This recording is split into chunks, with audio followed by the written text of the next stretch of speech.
taga-council ng mga teachers. Happy World Teachers Day! Sino pinakamalakas sa Boracay? Hindi ba?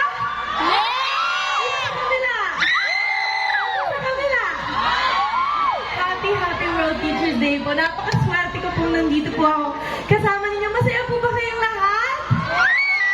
Ako rin, napakasaya-saya po. Ang galing-galing naman talaga ng aking padangan. Napakaswerte ko po talaga.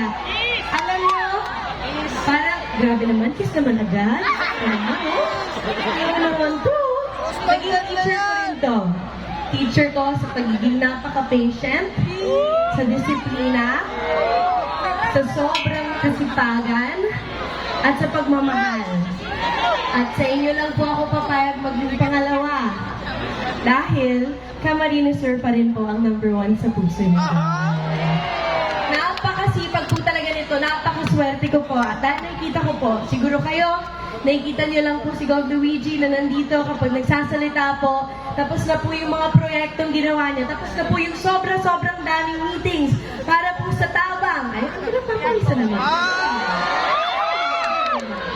Pero, totoo po talaga, sobrang sipag nitong taong to. Laging iniisip talaga yung mga tao, ang mga mahal niya from CamSur. At napakarami po mga scholars. Ang dami ko po mga ikukwento. Everyday po kapag kasama ko siya, laging meron lumalapit, magpapapirma ng scholarship. Ang dami-dami na pong scholarship dito, over 100 million.